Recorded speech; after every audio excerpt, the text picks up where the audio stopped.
Have you ever found yourself trapped in a mental merry-go-round, lying in bed at 2 a.m., replaying a conversation from 3 days ago, staring at a blank screen, paralyzed by the fear of choosing the wrong first word, spending more time imagining every catastrophic outcome of a decision than it would take to just make the decision? You are not alone. Your mind, that incredible supercomputer, has been hijacked by a glitch. That glitch is called overthinking. It's not problem solving. Problem solving has a beginning and an end.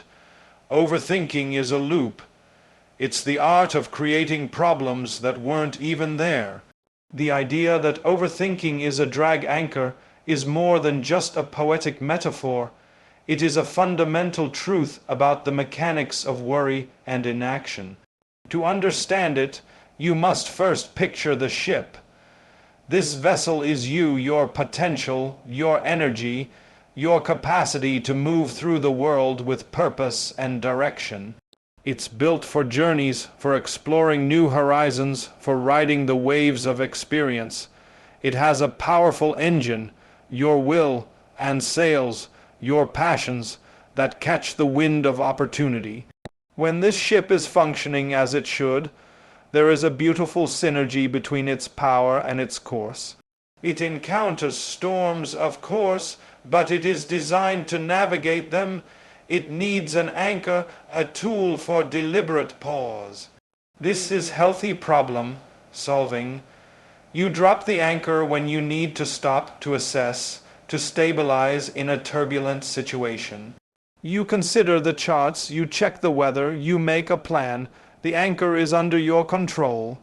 You decide when to drop it, and crucially, you decide when to haul it back up to continue your journey. Overthinking is not this anchor. It is something else entirely. Imagine that in a moment of panic or uncertainty, instead of cleanly dropping the designated anchor, you accidentally heave a massive, tangled, rusty chain over the side. This chain isn't designed to hold you steady, it's just dead weight. It's a mess of old links, each one a what if, or a if only, snagged on seabed debris of past failures and fears. This is the drag anchor. It doesn't stop you, it just drags. You still have your engine at full throttle, you still have your sails unfurled, but your progress is now a painful, grinding crawl. You can feel the vibration of the chain scraping along the rocky bottom, each jolt a fresh wave of anxiety. You are burning fuel, your precious mental and emotional energy, but you're going nowhere. The horizon, your destination, remains maddeningly distant because this unseen, tangled mass beneath the surface is creating immense, constant resistance. The most insidious part of this drag anchor is that it creates the illusion of motion. The ship is trembling, the water is churning, there is noise and vibration. It feels like something is happening. Your mind mistakes this frantic, stuck energy for productivity. You believe that because you are thinking so hard, so feverishly, you are engaged in important work. You are, in fact, simply wearing yourself and your vessel down. The drag anchor grinds away at your hull, causing slow, cumulative damage. This is the erosion of your confidence, the slow leak of your self-esteem, the corrosion of your courage. You start to believe the ship itself is incapable of speed, not realizing the problem isn't the vessel, but the unnecessary weight you're hauling. Furthermore, a proper anchor gives you stability to see clearly. When you drop it in a bay, the ship settles, the water around you becomes calm, and you can see your reflection and the world around you with precision. The drag anchor of overthinking does the opposite. It churns up the silt from the bottom, clouding the water entirely. Your vision becomes obscured. You can no longer see the threats or the opportunities clearly. Every shadow in the murky water looks like a predator. Every ripple feels like a coming tidal wave. Your perception becomes distorted, and you react not to reality, but to the terrifying monsters your own turmoil has created. So, how does one actually cut this chain? The first and most critical step is recognition. You must learn to distinguish the feeling of the deliberate anchor from the debilitating drag. The deliberate anchor feels like focused, solution-oriented thought. It has a beginning, a middle, and an end. It results in a plan, a decision, or a clarity that allows you to proceed. The drag anchor feels circular, repetitive, and open-ended. It offers no solutions, only more problems. It leaves you feeling exhausted, anxious, and paralyzed. The moment you identify that grinding, sluggish sensation, the feeling of spending immense energy without moving forward, you have named your enemy. You have shined a light on the tangled chain. The act of cutting it is not a single, monumental act of will, but a series of deliberate choices. It is the conscious decision to stop feeding the loop with more what-if scenarios. It is the understanding that you will never think your way out of a thought-based problem because you are simply adding more links to the chain. The escape comes from introducing a new element, something that exists outside the vortex of your own mind. This is why action, any action, no matter how small, is so profoundly effective. It is the hydraulic cutter that severs the chain. When you physically get up and move, when you speak the first sentence, when you make the simple choice, you are not just doing something. You are re-engaging the world of cause and effect. You are proving to yourself that you are an agent, not a victim of your thoughts. The instant that chain snaps, the sensation is unmistakable. It is a sudden, breathtaking lurch forward. The grinding vibration ceases. The resistance vanishes.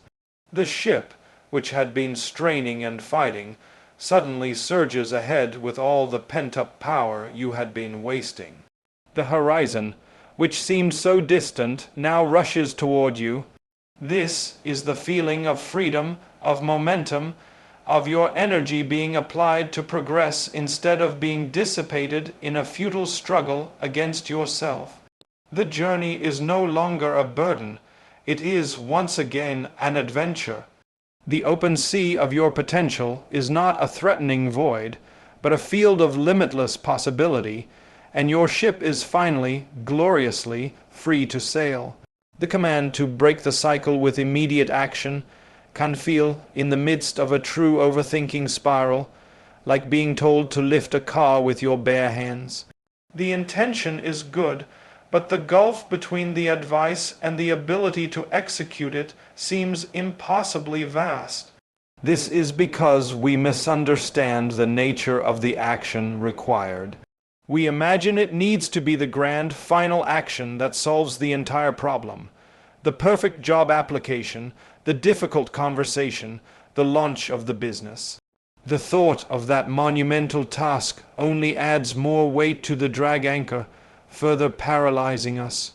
The secret, the true mechanism of escape, lies not in the grand gesture, but in the almost insultingly small one. Action in this context is not about solving the problem immediately. It is about changing the channel of your consciousness. It is about forcibly shifting your state of being from the abstract, internal world of thought to the concrete, external world of physical reality. Your mind, when overthinking, is like a spaceship caught in the gravity of a black star. The pull of the vortex is infinite. The more you fire the mental thrusters of just thinking about it one more time, the more fuel you waste and the tighter the pull becomes.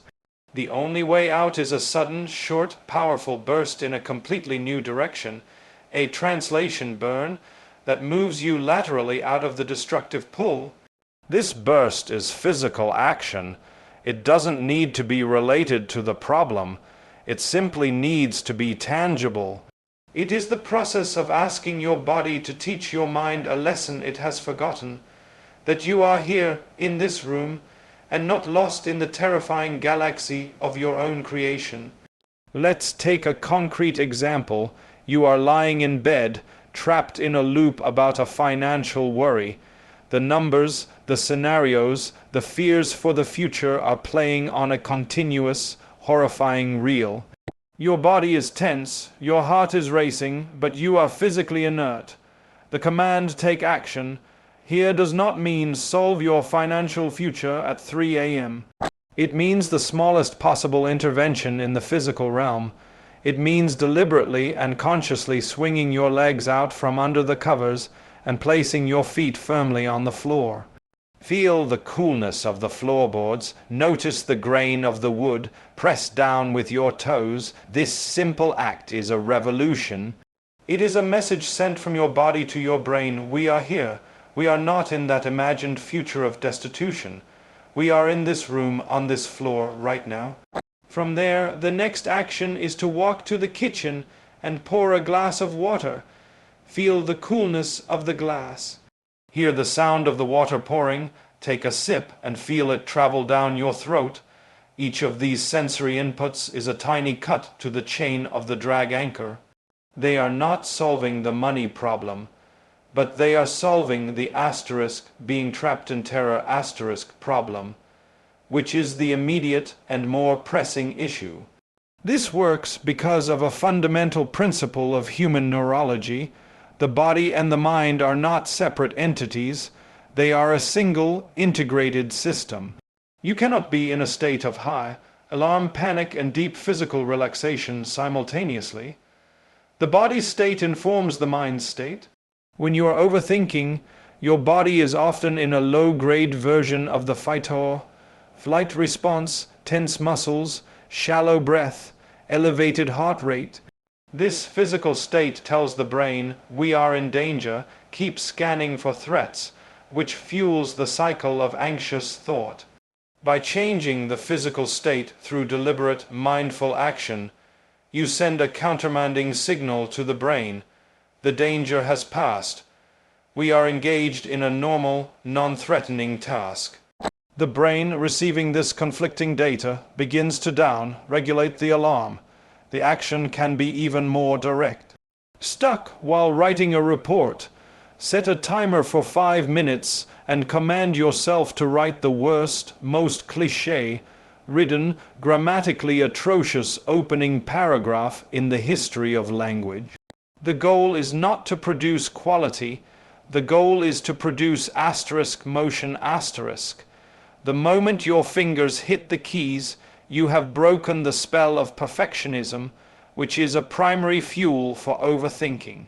You have moved from the abstract, judgmental world of "is this good enough?" to the tangible world of "here are words on a screen." You can always edit bad words. You cannot edit a blank page. The same applies to a difficult conversation. The action is not to have the entire conversation perfectly in your head first.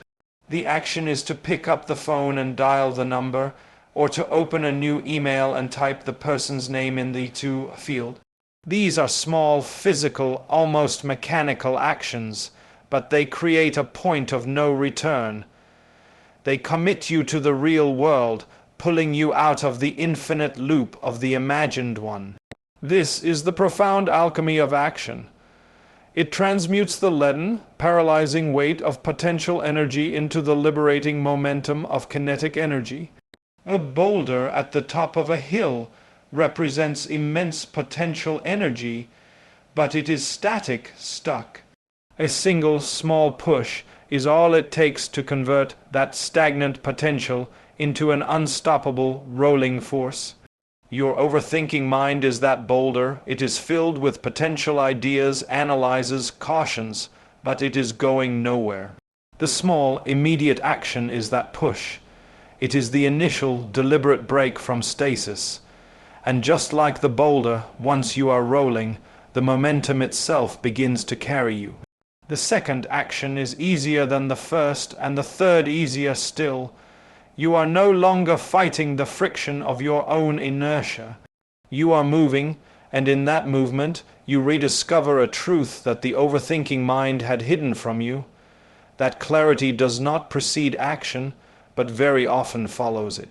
You do not think your way into a new way of acting, you act your way into a new way of thinking. The path forward becomes visible not by staring at the map until you wear holes in it, but by taking the first, small, faithful step into the unknown. The ground will solidify beneath your feet only after you have chosen to lift your foot and place it down. The pursuit of perfection is a siren's call, a beautiful and treacherous illusion that has shipwrecked more dreams and stalled more progress than any outright failure ever could. It presents itself as a virtue, a commitment to excellence, a refusal to settle for mediocrity. But in the hands of an overthinker, it becomes a weapon of mass destruction aimed squarely at their own momentum. The mindset that there is one and only one perfect choice, one flawless path, one impeccable word, is the very engine that powers the mental merry-go-round. It is the reason we stare at the menu for 30 minutes, terrified of ordering the wrong dish. It is the reason a resume never gets sent, because one bullet point might be phrased with more impact.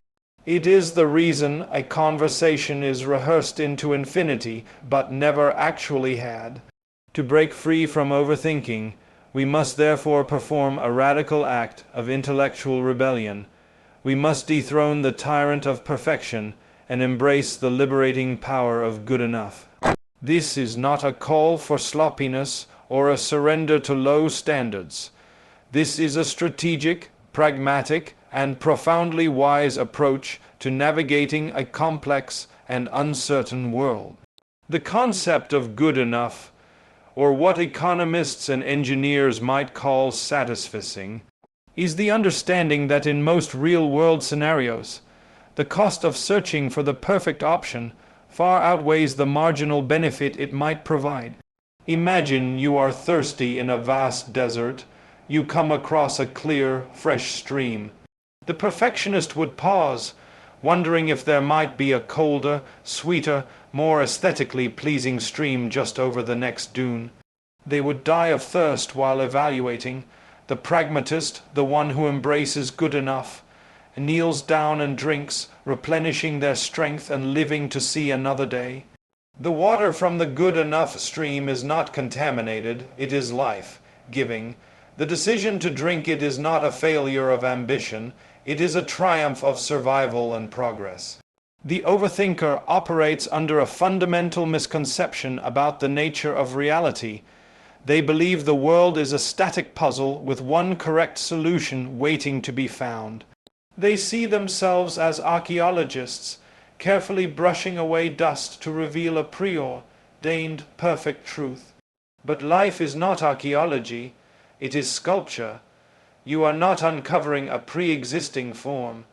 You are creating the form itself through your actions, your choices, and your commitment.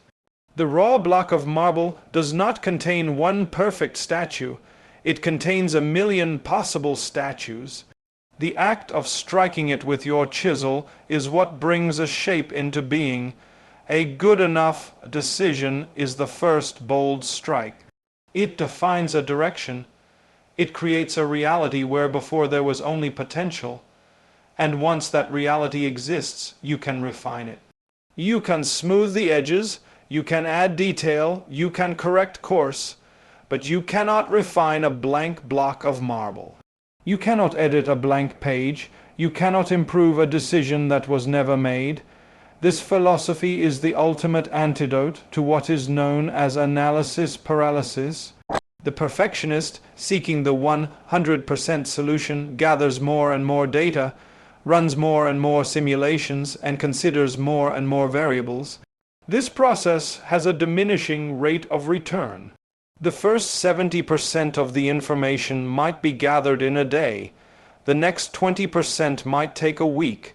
The final 10% could take a lifetime and may not even exist.